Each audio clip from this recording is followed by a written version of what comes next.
Welcome to Citizen Assembly Indigenize, a citizen assembly meeting produced by the Universal Community Project and Neighborhood Responsiveness Marketplace. Let's not ask how we can support Indigenous and Native Americans with money and flyers, although you can still do that too. Rather, let us ask how we can emulate them and live in holistic balance with each other and our earth. Join kindred spirits in examining Indigenous and Native American community systems and traditions. The program will begin with a presentation of Indigenous thoughts and actions. Then participants will discuss ways of implementing the same in our own daily lives. Participants can return and share experiences, what worked, what didn't. Our program will often center around Sherri Mitchell's sacred instructions. If you want to get involved, our contact information is in the video description. Let's start with a round of introductions to tell our listeners who we are and where we're from. I'll start. I'm Stacy Gustafson. I split my time between Northern Michigan and Southwest Texas, and my major focus is holistic community problem solving. I'm just going to go down, you guys, as I see your pretty faces on the screen here. Cynthia, would you like to introduce yourself, please?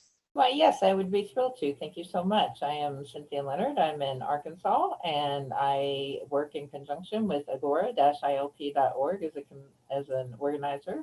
And I work with Radio Hydrogen as a contract contributor, and I'm very grateful to be here. Thank you so much for having me.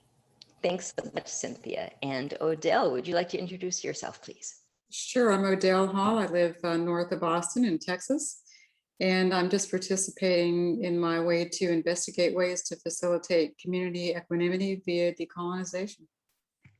Thank you very much. Daniel, you're next.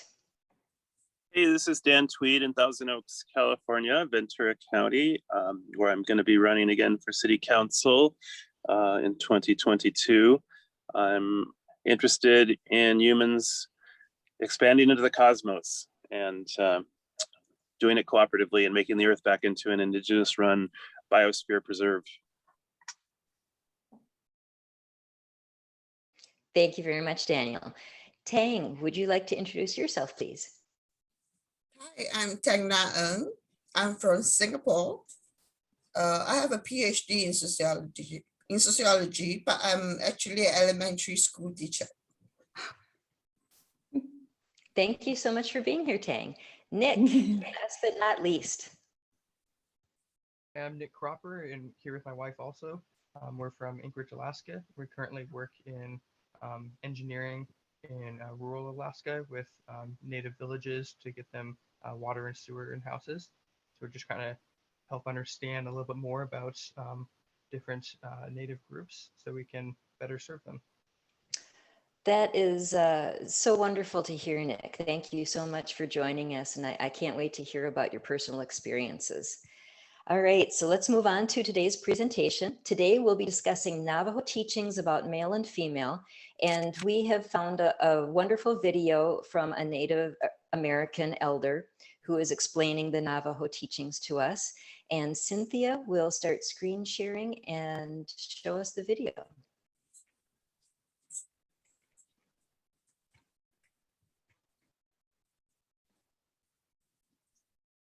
And so from the very beginning of our existence as a being or a being of awareness, we were either regarded as male or female.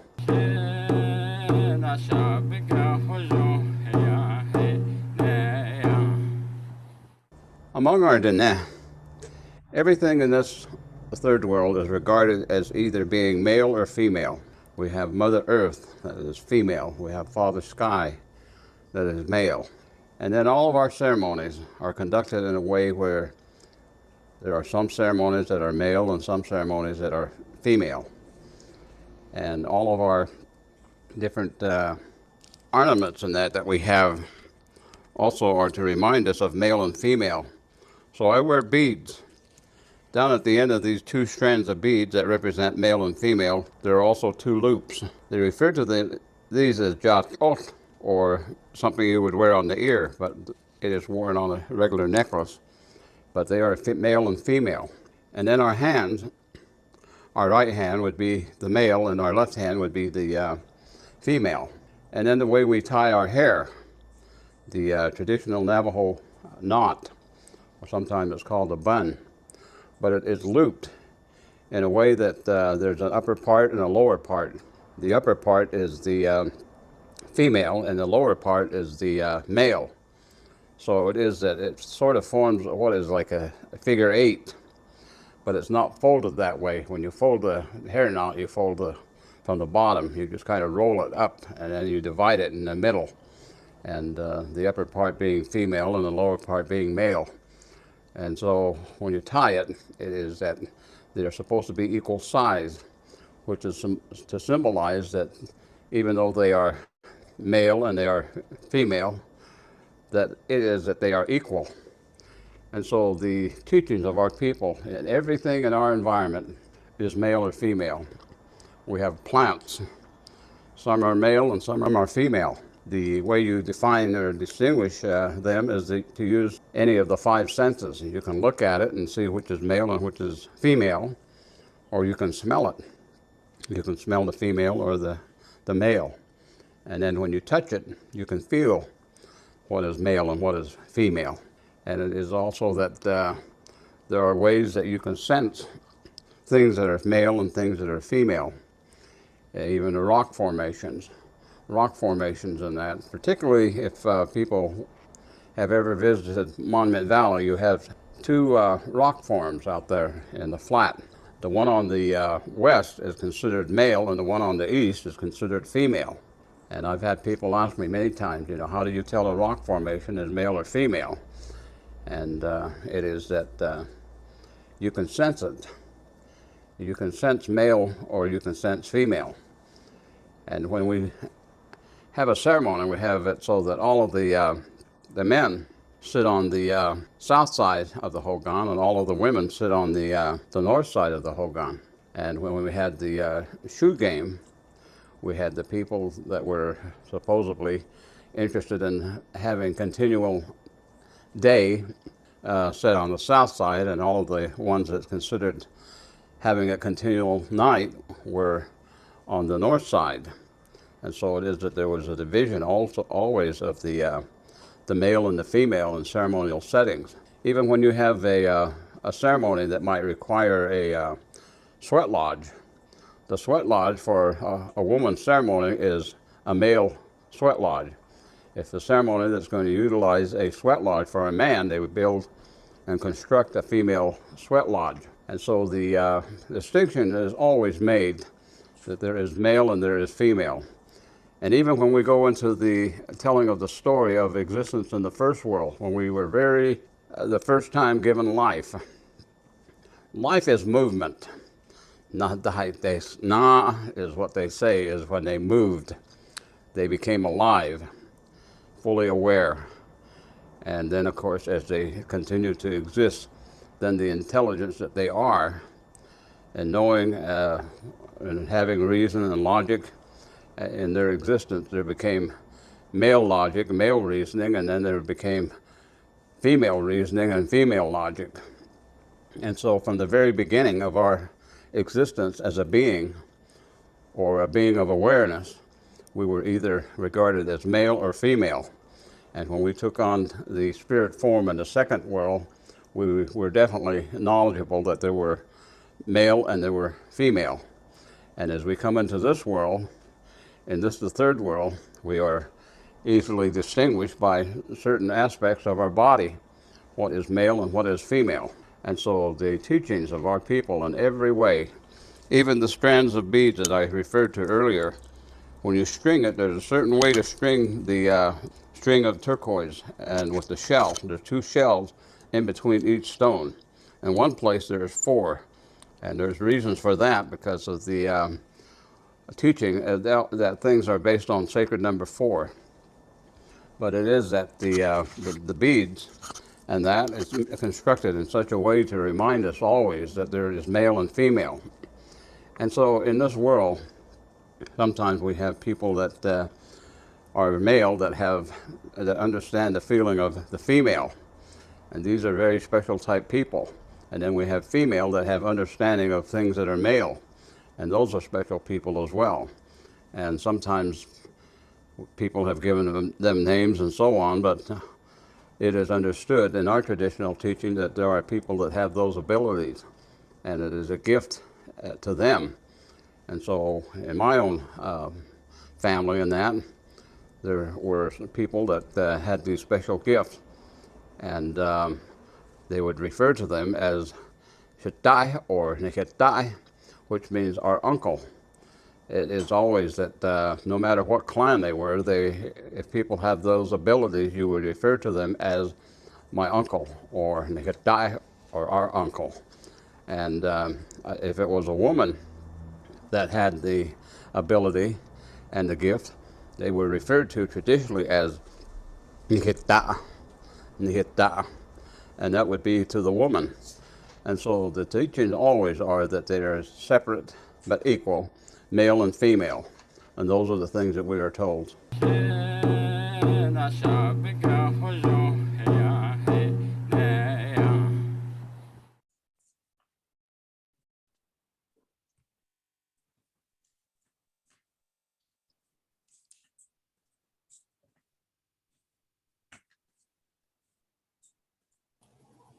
You are You're muted, muted. Stacy. Oops. Okay, thank you very much, Cynthia, for sharing that with us. And the floor is open. And who would like to begin giving their feedback, insights, and how to implement this in their own lives? I always have comments, but would somebody else like to begin? You can raise your hand in the chat or in the participants as well. There's a button for that. If nobody else wants to start, I will jump right in there. So I love the two-spirit part where he talked about it's a gift, it's an ability. And I thought he explained it so well that it's one person has like the female has the understanding of the male has the understanding of the female. And it's a gift and a special ability that everybody benefits from, and it's respected. And I really enjoy that. And I would love for us to be able to implement that in our lives. And I think very much in our lives now, people are starting to understand that two spirits are a great benefit and a gift among us. So I hope we can keep going down that road.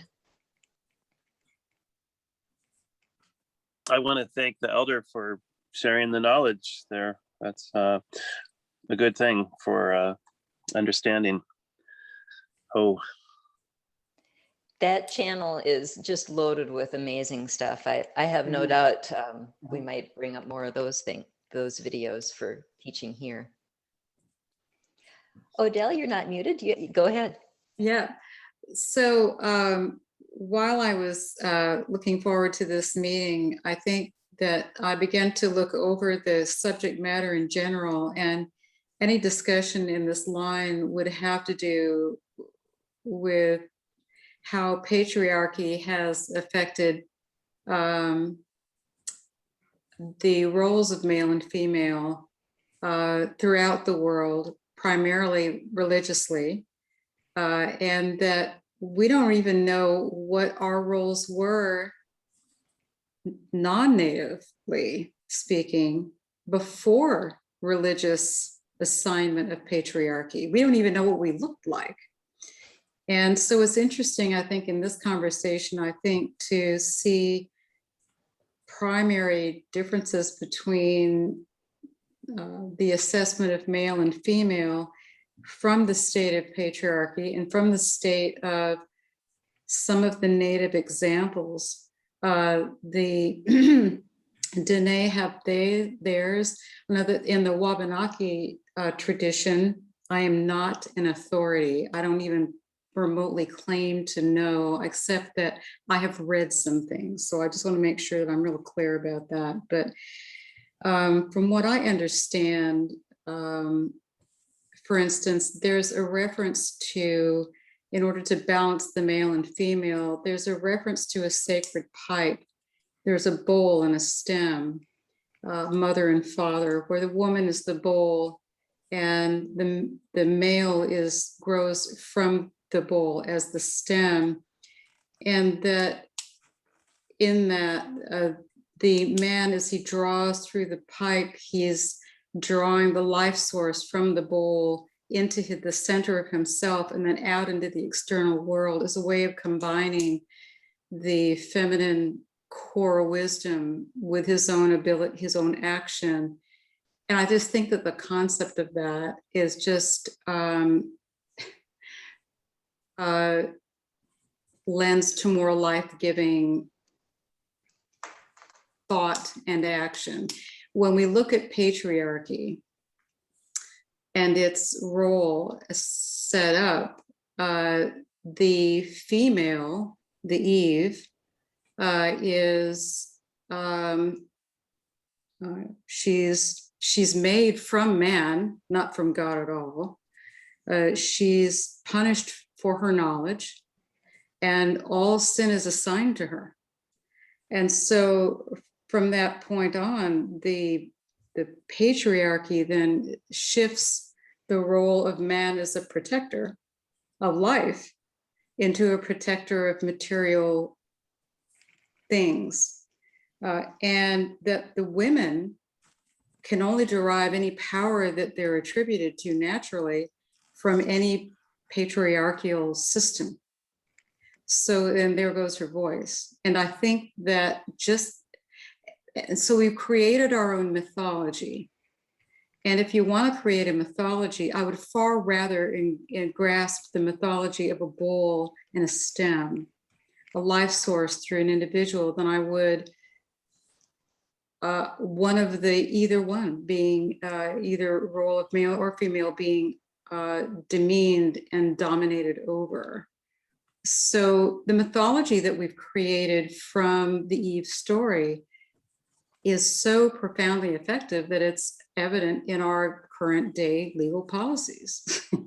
I mean, there's just no, it's quite effective. And so this may be an opportunity to open discussion so that the individual can consider new avenues of thought. And that's all I have. Thank you very much, Odell, for doing that research and bringing it around to our need to rebalance. I love that. I would like to say more about that in a bit, but personally, I wanted to ask you, could you give one example of how our legal policy has been based on this patriarchal ideal that you spoke of? Well, the list is long. So look how long we had to drag through it just to get the right to vote. And it's still not illegal not to pay women as much as we pay men. And I can just take those two and throw that out there. Very good, thank you. Daniel wrote in the chat here, The Chalice and the Blade is a good book, 1987 by Ryan Eisler. Does that apply to the male and female idea, Daniel? Yeah, it's a great overview of how we have gone from partnership gender roles to dominator gender roles, and it's almost kind of ironic because you could see all these ball sports as a kind of sacred male-female ceremony, because there's all these obsession with sports. And what is it about? It's about make the thing go through the hoop, make the thing go in the goal, the blade go into the chalice. So in a way that there might be some oddball social recreationism taking place.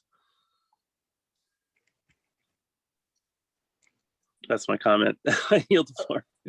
Thank you very much. Tang, go ahead, please. Actually, Odell pointed out about the stem and the bowl. In China's civilization, it's the chopstick and the bowl, so it's similar. The chopstick represents the male, the bowl represents the female. Very interesting. Thank you very much. Cynthia, you said manifest destiny, birth control, abortion, dressed, must wear tops, no pockets, just to name a few. Did you want to elaborate on that? I was just adding on to what Odell was saying about the way the patriarchy affects us legally. Very good, thank you. Well, then I will get back to the idea of, it's near and dear to my heart, even before we discussed creating the Indigenize show here, that it came to my attention within these citizen assembly meetings that the antidote, the cure to so many of the problems, the issues that we're facing in our society that we talk about changing through government is really a rebalancing of masculine and feminine. So I really want to bring these Native American and Indigenous teachings about the balancing of masculine and feminine into everything that we do. So I think it's how we cure our society. I think this would heal us. And so I want to investigate so well, how do you balance male and female? And this is a beginning. Boy, that's a great point. I hope we can pull it off. So there Well, was, I mean, what exactly does that mean, balancing the male and the female? How are you defining that, please? yes, so I can see where our issues come from, the ideals that we've been taught as children about patriarchy, and that if we didn't have those ideas in our heads as we approach each other, that we would treat each other much better. And here is one example. It wasn't from this video, but it was another one that or another book, that the warrior is the keeper of the fire and the one who takes life. He hunts, he takes the lives when it's necessary for the good of all. But in keeping that fire, when they go off for the hunt or the killing, when they come back, the whole community comes to meet them and has a celebration for the purpose of rebalancing them after creating and releasing this fire so that they can come back into the community balanced. And how amazingly does that correlate to our own warriors when they come back from war, and how we're not rebalancing them. And seems like a great idea for rebalancing, at least a start. Daniel, go ahead. Yeah, I think when something is taken from nature, it needs to be rebalanced with the community.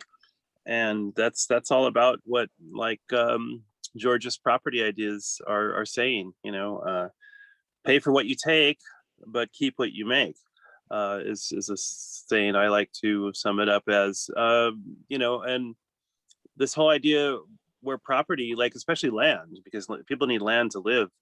And most of the land that's owned now was attained by military conflict and monopoly and rent-seeking behavior, and it's not good for the community. It's not good for the economy. It's not good for productivity or regenerativity. So if we could just fix our relationship to natural resources and make sure the community is compensated fairly whenever they are fairly taken, that will go a long way toward fixing the male and the female balance. I yield. Good point, Daniel. Thank you. Odell? Yeah, I think to Cynthia's point, I think was what do we mean by, what does it look like to have a balanced society between male and female? And that's probably to be found in more research of the indigenous cultures across the world, because we'll probably find it there, no doubt. But I think in order to pursue any kind of normalization to the society in general, including our environmental catastrophes, at the bottom of it is the patriarchal structure. It is that structure that has, we can spend, I'm throwing out there, it would seem to me, instead of saying in order to proceed forward, we have to go through patriarchy and eliminate it step by step. And that's why we haven't been able to progress, because patriarchy is so profound and so evident in all of the financial and social arenas globally. that is what's got a stranglehold on our forward motion. So I think it is at the core.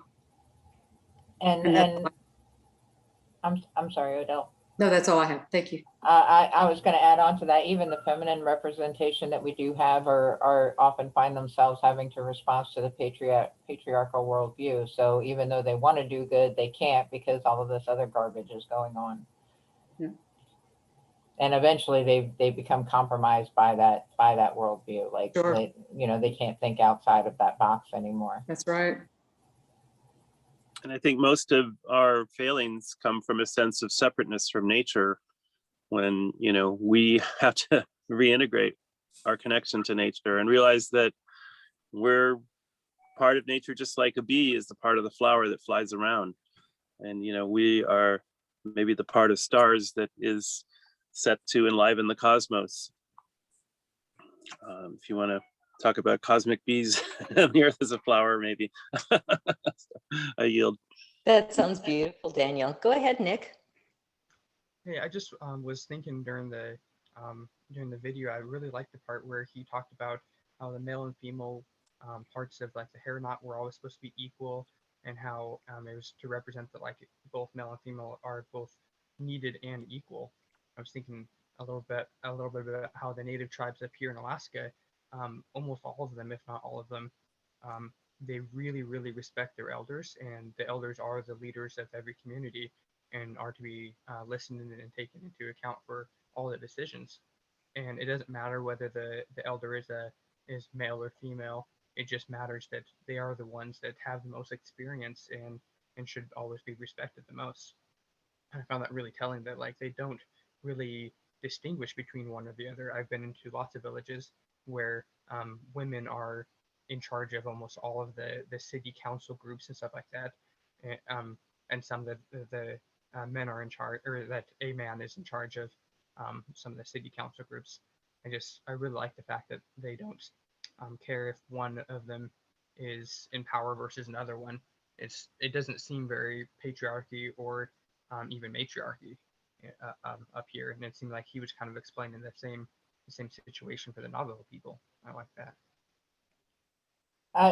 Nick, if I may ask, can you tell me what if any type of spirituality they practice up there? I'm assuming it's not Abrahamic.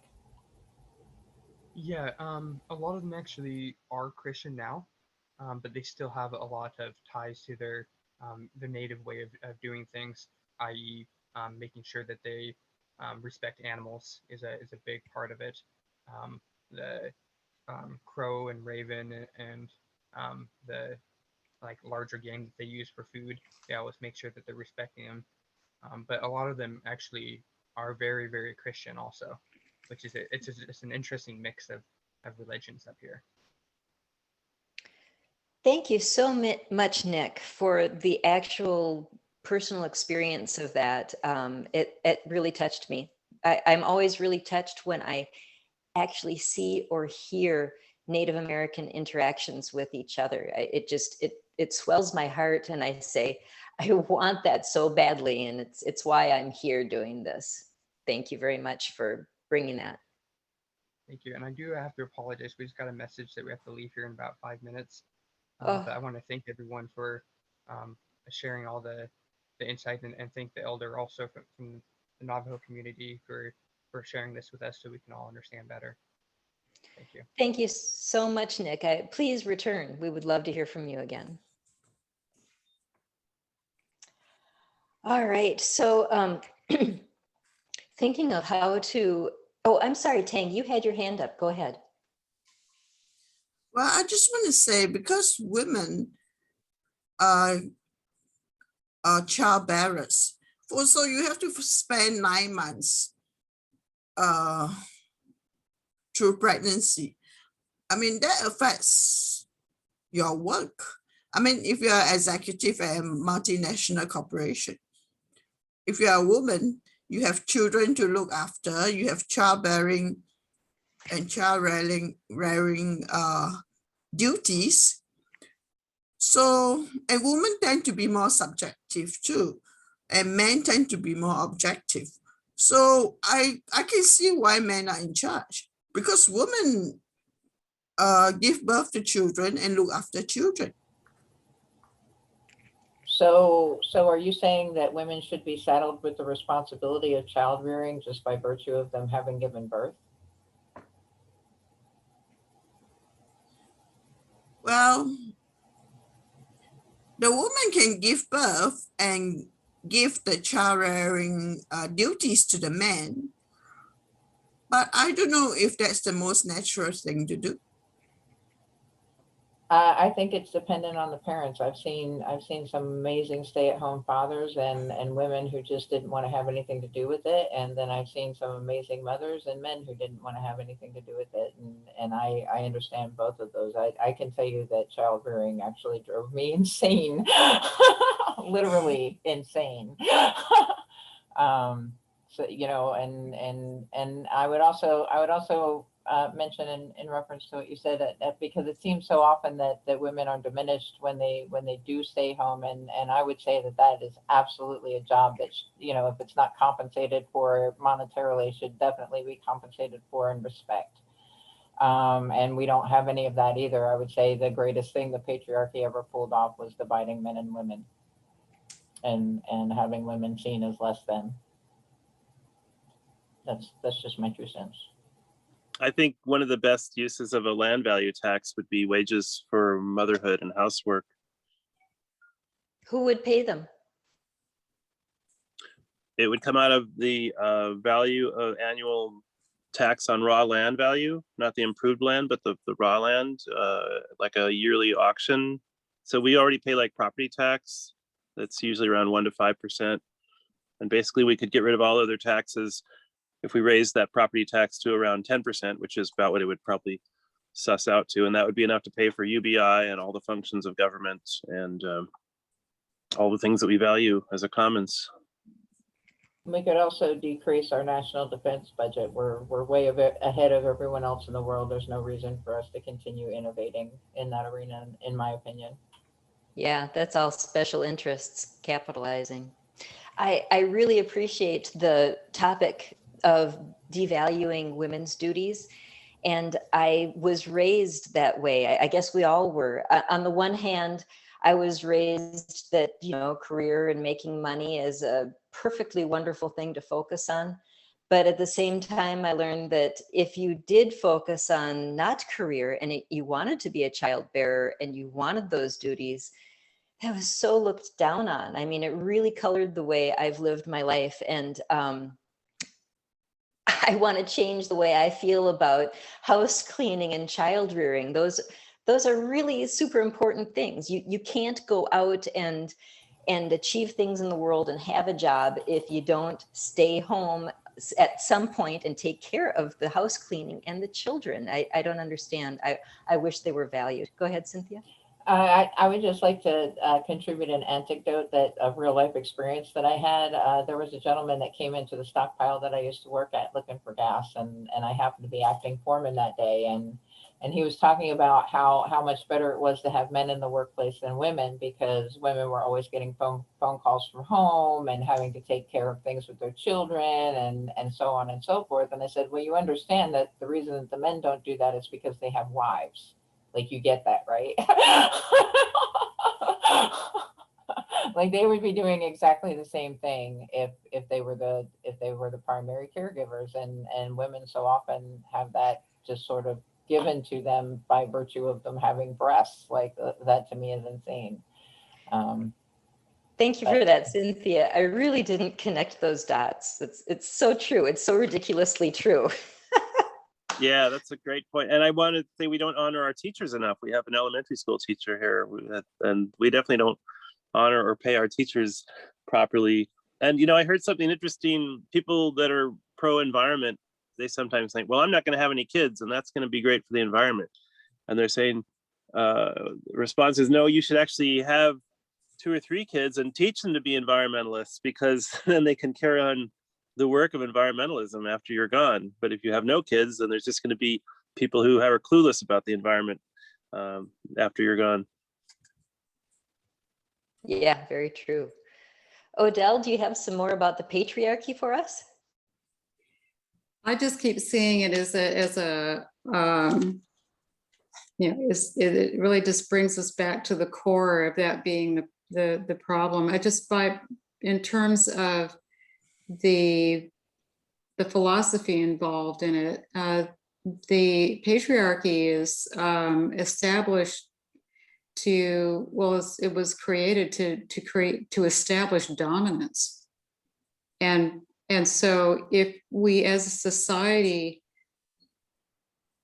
put that under the microscope, we can create a society that is no longer prioritizing dominance, it's prioritizing equanimity, it's prioritizing equally shared responsibility and right. There's no other way to survive if we cannot remove the role of dominance throughout. And so I think that's why this is core to us all. That's all I have. And I think that dominance, that sense of dominance, is something that comes out of that sense of separation from the natural world. That's Certainly. just a point I wanted to add. Because how do you deal with the things if you feel separate from the world? You have to dominate. You can't flow with nature. You have to dominate nature and other people. The reconfiguration of everything we know. Yeah. Well, it also speaks to those who are being dominated, that, you know, because they become so used to it that they forget all of the things that they need to live on their own. You know, like how many people cook meals anymore? How many people sew anymore? How many people crochet anymore? And quite frankly, if the system falls, there's going to be a whole group of people in a whole world of hurt because they don't know how to do any of that stuff. I'm not one of those people. Should the apocalypse happen, follow me. But there are at least 2 generations that I can think of that would absolutely have that problem. Like if all of technology collapses tomorrow, what are you going to do? You know, what does your garden look like? 9 times out of 10, most people don't even have one. So well, I have at least one friend who's preparing survival tribes for that very circumstance. I think it's a kind of a growing movement. Yeah. Yeah, and the problem as I see it is if, because the only way people can be dominated is if they allow it to happen. If one person stands up, that one person can be crushed. But if we all stand up together, we can just reject the domination that we have experienced thus far. But so many people are so used to being dominated that they don't see a life outside of that domination. Yes, Steve. Certainly. Okay, that just brings up something that is so unbelievably important to me, that when somebody steps up, they hurt the people and things that you like, that you love. So there's this thing that happens. Yes, there are so many of us, and I absolutely believe that if we all get together, that we can make a change, and we have to get together to make that change. But then what about that endangering of those that you love? That's I would say when you have to look at the greater good, and just to use the analogy that came up in philosophy class, you know, I don't know how many people have seen Sophie's Choice, but there's a moment in the movie where the Nazis give her a choice between one of her 2 children. One gets to survive and go to the concentration camp with her, and the other one gets sent to the gas chamber. Right. And I would say for the greater good, and that the choice to be made in that situation for the greatest good would be to just reject the choice and take the power away from the Nazis. However, not everyone feels that way. But you know, for those who are much is given, much is required. And sometimes it's the stuff that you love the most that is required. You know, they did you guys ever see that film, The Usual Suspects, where there was a villain in there named Kaiser Sose, and he had started a gang that wouldn't just punish people personally, and he wouldn't just punish your family. He would like find your whole town and hunt down everyone in your town and wipe them out.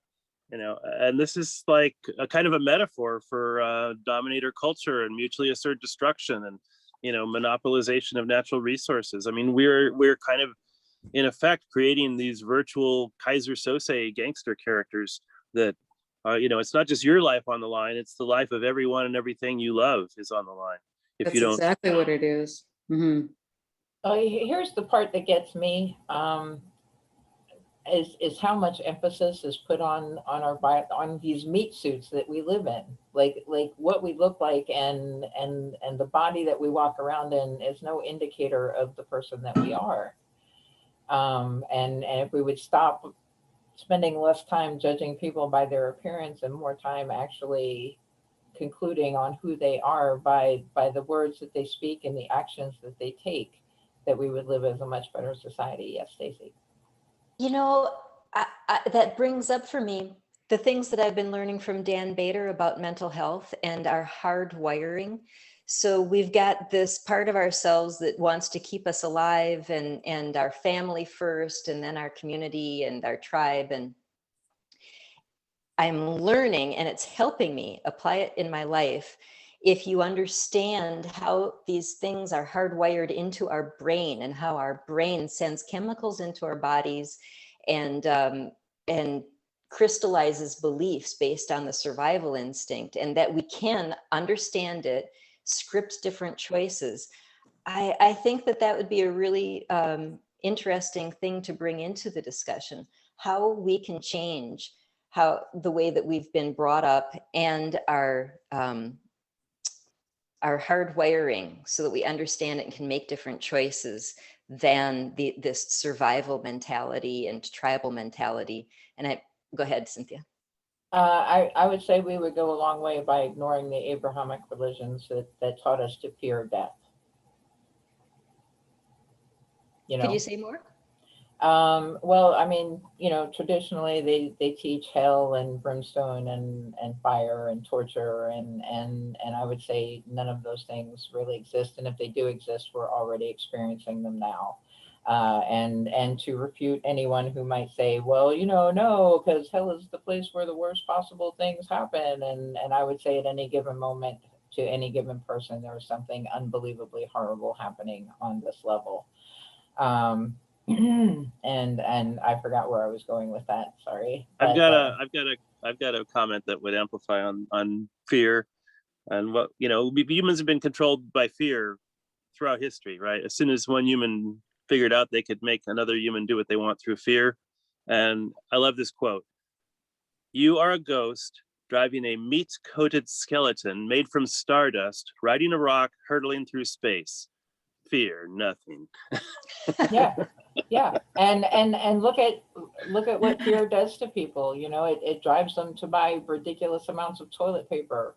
It drives them to stomp people to death in an effort to get someplace that they don't really need to be. You know, fear, that fear of the unknown, that fear that we have been taught, leads us to look for safety. And I would say you can be as safe as you want to be, but the human condition tells us that you are going to die, whether you are safe or not, whether you feel you're safe or not, you are going to die.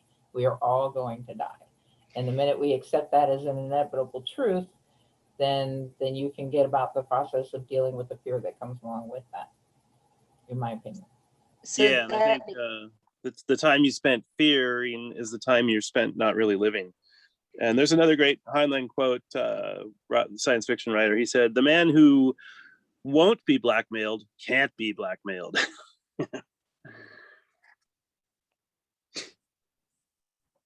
I'm not sure I get that one. Odell, you're No, it's not like, you know, fear is kind of a form of blackmail. And, you know, if someone thinks they can blackmail you, they will try. But if they know that you're unblackmailable, they won't even try. Yeah. If your life is an open book, go ahead and do your worst. I'll talk about any part of my life with you. Warts and all.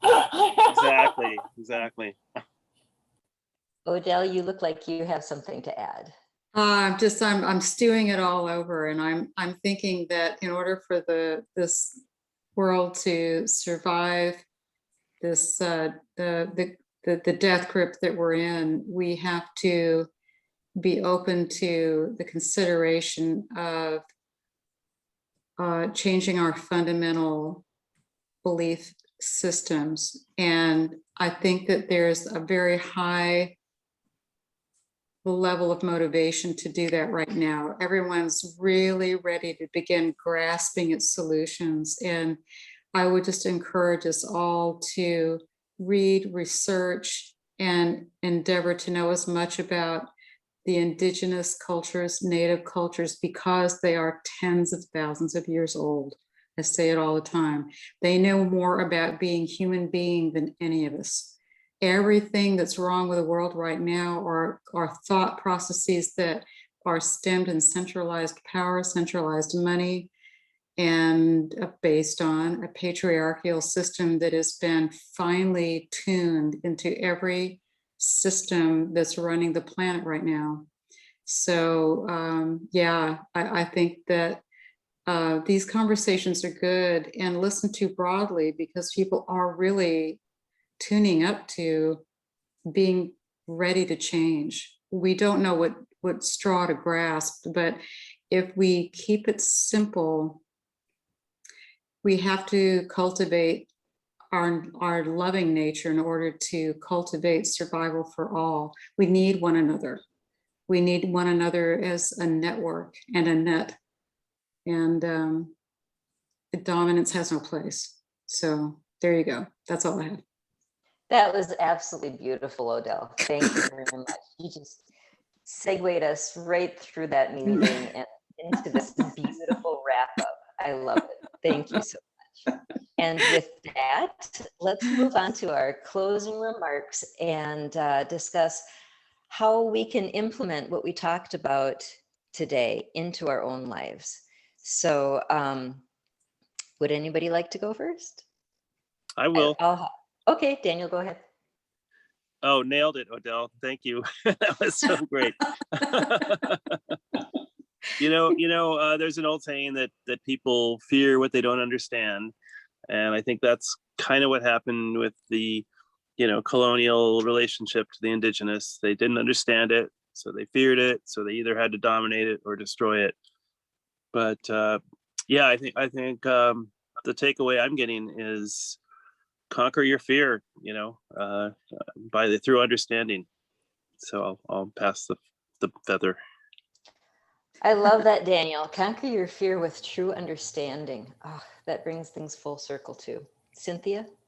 I would disagree with you, Daniel. I don't think it had anything to do with fear. I think it had to do with greed and domination and power and a misunderstanding of our place in the world. Because if you are afraid of something, you do not eliminate their food supply. You do not hit them with biological warfare. You do not starve them out. You do not make treaties with them and then just murder them wholesale. As they're flying the white flag under the treaty that you have made with them, and watching them stand there and believe that treaty. No, I'm sorry, that has nothing. It had nothing to do with fear. It was all about power and control, in my opinion. Agreed. Cynthia, would you like to go into your closing remarks? I thought those were my closing remarks. I so much love and gratitude to each and every one of you, and to Nick, if you're still listening. I was very grateful to have this conversation. I'm always grateful to have these conversations, and I'm really looking forward to the next conversation. So thank you so much for Can I having just me. respond to what you said, Cynthia? Because I think those people that did all those horrible things, they were in fear of losing their power and control, which is why they had to reassert it so horribly. That's my comment. And very wise. I have a response to that. They were not hot debate. They were not in fear of losing their power of control when they set for the new world. They were looking for places to take. It had very little to do with fear. It was everything to do with them living in circumstances that they were not happy with and going to look for another place and finding someone already using that place and then taking that place because they wanted it more, in my opinion. Greed is fear of being poor. Interesting. This sounds like a topic for the Thunderdome. And power is fear of what? loss of control. Could be, yeah. Yeah. All right. Thanks, I guys. still disagree with you. Agree to disagree. All right. Tang, would you like to go next? Okay, I don't really know much about the native Indian people, the indigenous people. For example, I didn't know they were 10,000 years old. Oh, they are. They're probably older than that. Really, because Wow. China is only 2,000 years old, and if you really want to stretch it, is maybe 4,000 or 5,000 years old, but not 10,000 years old. Yeah, yeah. And China's ancient, and the indigenous in Australia are ancient. They're finding tools now that are 500,000 years old. We're a lot older than we think in one way or another. But everything that the Native Americans know, or the indigenous cultures know, they have learned over tens of thousands of years. I mean, they've got some DNA that puts it at around 15,000. I suspect it's older, but it's astounding. And they've mastered how to be a human. They've mastered how to be a spiritual being having a human experience. A spiritual being having a human experience. That's what I mean to say. So it's What is their population great now? Are knowledge they there. going extinct? And Actually, I understand that the Native Americans, I they're hanging don't in. know.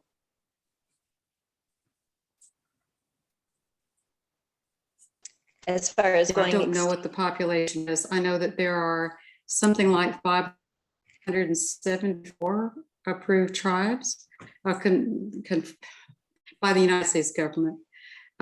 So that's my access.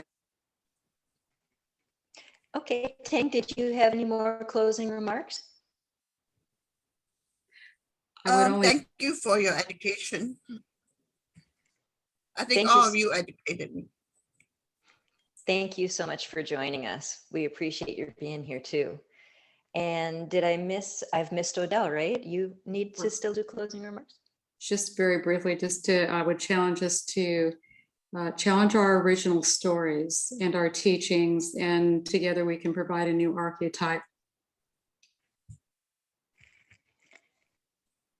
Thank you very much, Odell. And personally, as far as how to implement this in my own life, it makes me want to search for more Native American understandings and teachings about masculine and feminine. I mean, this was just a teeny corner of it, and there's so much more. I would like to cover this topic again. I'm going to keep looking and keep learning.